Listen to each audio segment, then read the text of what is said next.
अधिकार मिळवून देण्यासाठी सत्ताशाही, न्यायासाठी सत्ताशाही, भ्रष्टाचार उघड करणार सत्ताशाही, लोकांच्या कल्याणासाठी सत्ताशाही, लोकजागृतीचे माध्यम सत्ताशाही, लोकशाही टिकविण्यासाठी लढाई म्हणजे सत्ताशाही, शासन प्रशासनाला कर्तव्याची जाणीव करून देणार सत्ताशाही, चालू घडामोडीचे अपडेट मिळवण्यासाठी सत्ताशाहीच्या YouTube चॅनलला आजच सबस्क्राईब करा।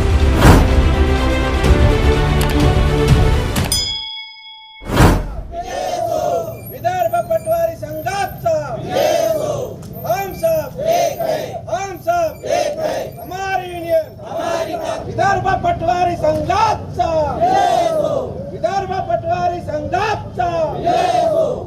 मी मनोज कोरडे, सचिव उपविभाग शाखा पुसद।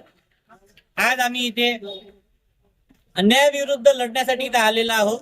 आज इथे आम्ही जे धरणे आंदोलन केलेले आहेत त्याचा महत्वाचा मुद्दा म्हणजे आम्ही जे मागच्या जानेवारीमध्ये जे आंदोलन केलं होतं, जे आमच्या मूलभूत ज्या सुविधा असतात जसे लॅपटॉप, प्रिंटर, ज्याच्यामुळे आम्ही शेतकऱ्याला सातबारा देण्यासाठी आम्हाला डिले होत होता, खूप उशीर होता, त्या सातबारा प्रिंट निघायची म्हटलं तर अर्धा तास घ्यायचा। अशा या मागणीसाठी आम्ही आमच्या मूळ मागणीसाठी जे आंदोलन केलं होतं जानेवारी महिन्यामध्ये, त्यावेळेस प्रशासनाकडून आम्हाला 2 तारखेला चर्चेसाठी बोलवलं होतं। पण त्या चर्चेमध्ये आमचे मूळ मुद्दे न स्वीकारता आम्हाला अतिशय वेगळी वागणूक तिथे मिळाली। त्याचा विरोध आम्ही तिथे केल्यामुळं आम्हाला ते आंदोलन पुढे न्यावं लागलं। तसं ते आंदोलन अमरावती आयुक्तालयापर्यंत गेल्यानंतर त्या आंदोलनाची फलश्रुती म्हणून आम्हाला आमचे 4 तलाठी तसेच प्रत्येक उपविभागातून एक तलाठी त्यांनी निलंबित केले। आज संवैधानिक मार्गाने आम्ही जे आंदोलन पुकारलेलं आहे, याच्या आधी जानेवारी महिन्याचे संवैधानिक रूपाने जे आंदोलन स्वीकारले होते त्याची फलश्रुती म्हणून आम्हाला आमचे तलाठी मूळ भावनेने निलंबित करण्यात येत आहेत। त्याच्यामध्ये आमची प्रमुख मागणी अशी आहे की नेरमध्ये जे आमचे 4 तलाठी सुडभावनेने निलंबित करण्यात आलेले आहे त्यांना पुनर्स्थापित करावे। तसेच आमचा जानेवारी महिन्याचा पूर्ण महिन्याचा पगार सुद्धा काढण्यात आलेला नाही आहे, कारण आम्ही अर्जित रजेवर होतो। अर्जित रजेवर असल्या कारणाने आमच्या त्या रजा परावर्तित करून आम्हाला वेतन अदा करणे क्रमप्राप्त होते, परंतु एक सूड भावनेचा विचार करून त्यांनी आमचे वेतन सुद्धा अदा केलेले नाही आहेत। त्यामुळे आमची प्रशासनाला नम्र विनंती आहे की सदर मागणीचा आणि काही आमच्या त्या निवेदनामधल्या सुद्धा मागण्या प्रलंबित आहेत, जसे अनुदानामधले 0.25चा जो हिस्सा आहे तो सुद्धा आम्हाला मिळत नाही। आम्ही फक्त वारंवार आमच्या खर्चातून ते काम करतो, परंतु आम्हाला शासनातर्फे कुठलीही सहकार्य त्या इथे लाभत नाही। त्यामुळे आम्हाला नाईलाजास्तव हे आंदोलन भूमिका घ्यावी लागत आहे। आम्ही शेतकरी लोक आहोत, आम्हाला शेतकऱ्याची जाण आहे।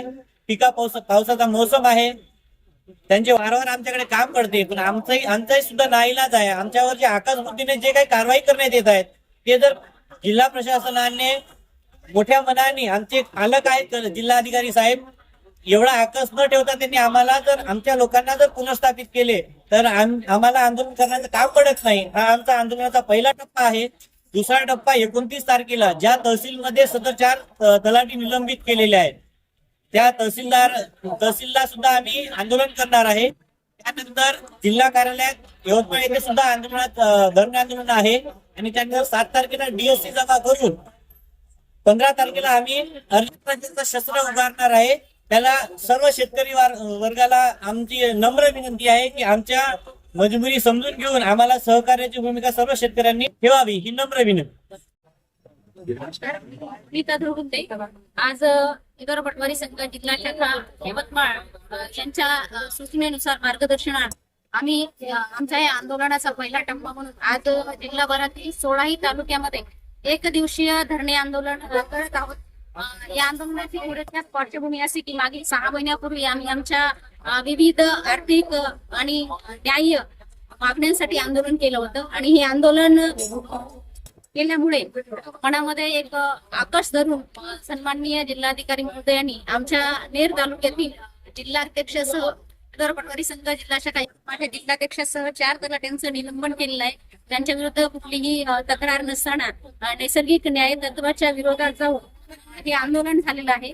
तर या अन्यायाविरुद्ध वाचा फोडण्यासाठी अगदी नाईलाजास्तव आम्ही आता या आंदोलनामध्ये उतरले आहोत। आज आम्ही आपल्या यवतमाळ जिल्ह्यातील वेगवेगळ्या 16 तालुक्यात एकदिवसीय धरणे आंदोलन करत आहोत. यानंतर पुढचा टप्पा जिथे अन्याय झालेला आहे अशा नेर तालुक्यात आम्ही दिनांक 29 रोजी पूर्ण जिल्हाभरातील तलाठी घेऊन तिथे एकदिवसीय धरणे आंदोलन करणार आहोत. त्यानंतर दिनांक 3 जुलैला आम्ही जिल्हा म्हणजे यवतमाळ येथे एक दिवसीय धरणे आंदोलन करणार आहोत.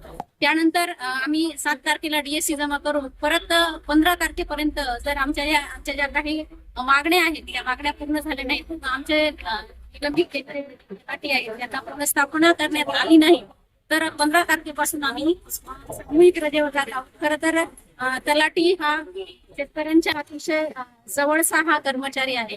आता पावसाचे दिवस आहेत, नैसर्गिक आपत्ती अशा घडू शकतात आणि आम्हाला नेहमीच शेतकऱ्यांची कामं आम्ही आग्रहप्रमाणे करत असतो आणि आंदोलन करून असं सामूहिक रजेवर जाणं खरंच आम्हाला अशी इच्छा नाहीये.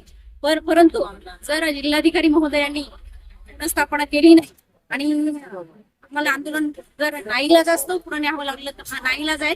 खरंच आम्हाला हे आंदोलन करायची मुळीच इच्छा नाही. आम्ही शेतकऱ्यांसमोर शेतकऱ्यांच्या प्रत्येक प्रश्नामध्ये त्यांच्या सोबत असतो आणि आताही आम्ही त्यांच्या सोबत आहोत. परंतु आमच्या ह्या सर्व गोष्टीचा विचार करून सन्माननीय जिल्हाधिकारी महोदयांनी आमच्या ज्या काही प्रमुख मागण्या आहेत त्या मागण्या लवकरात लवकर पूर्ण कराव्यात आणि आम्हाला आंदोलन याची वेळ येऊ देऊ नये एवढंच मी या आजच्या दिवशी सांगू इच्छितो.